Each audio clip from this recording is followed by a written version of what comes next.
song. I just want to make sure.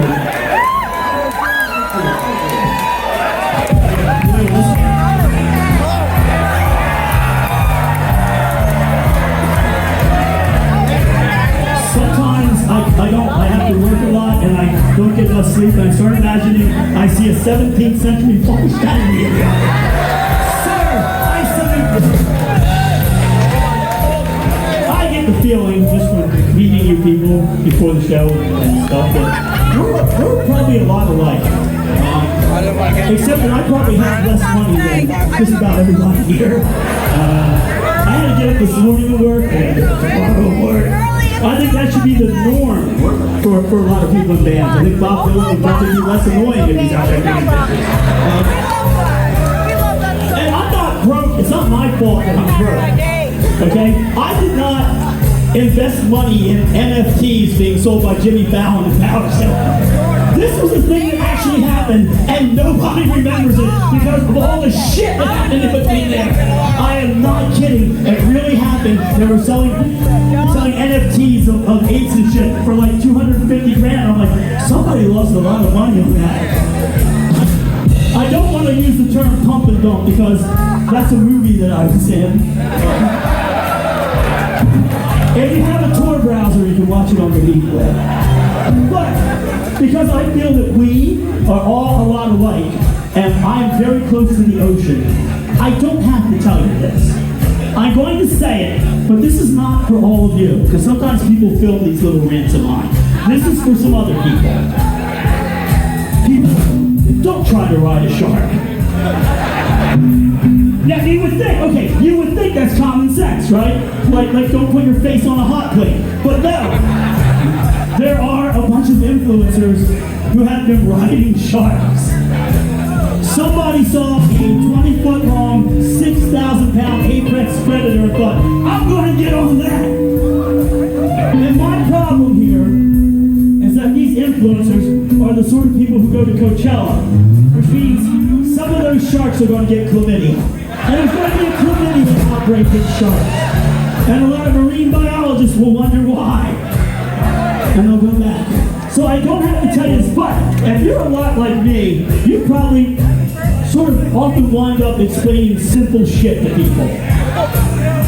For example, I had to tell a grown adult that the ancient Egyptians did not have helicopters and submarines.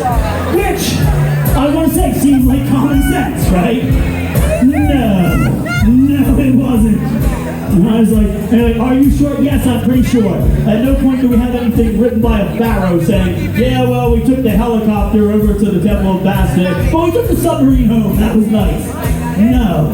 And yet I meet adults who believe this. I know a lot about ancient Egypt because of King Akhenaten. Anybody know who King Akhenaten was? He was King Tutankhamun's father, that's right. Okay, and the reason I know about him was because he invented monotheism. And my dad, every day when I was young, would see me sitting on the TV, sitting on the chair, or sometimes sitting on TV. Sometimes I'd be sitting on the chair watching TV, sitting on the sofa watching TV. Sometimes I'd be sitting on the sofa sitting on the TV watching the sofa, like the sofa was the TV. And then I would start imagining I saw a 17th century Bobby Kennedy in the audience. And my father would come in. And my father would say, what did you do today? And I'd say, watch a TV, Dad. And my dad would say, you know, King Akhenaten, he invented monotheism. What the fuck have you done? And I grew up feeling really bad. I'm like, well, got a good amount of people in this club, but I mean, King Akhenaten still had my ass beat. But the great thing about King Akhenaten, and Joe, you will be fascinated by this, he did not have a submarine. He did not have a helicopter. King Akhenaten had a car. It's a fact. What kind of car? King Akhenaten had a bitchin' Camaro.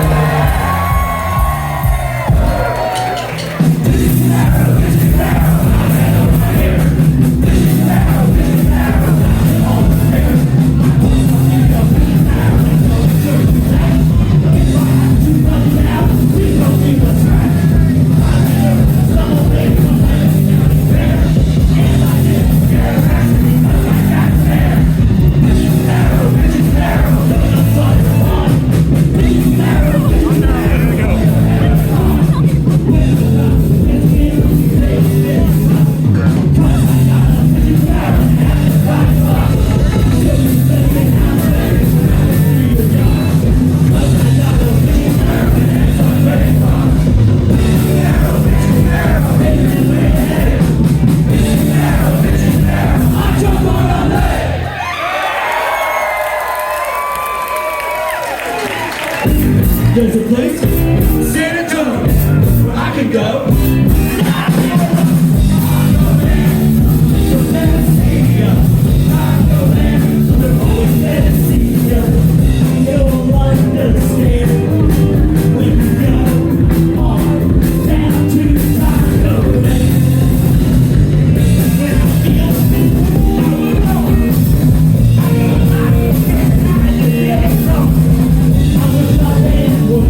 Thank you.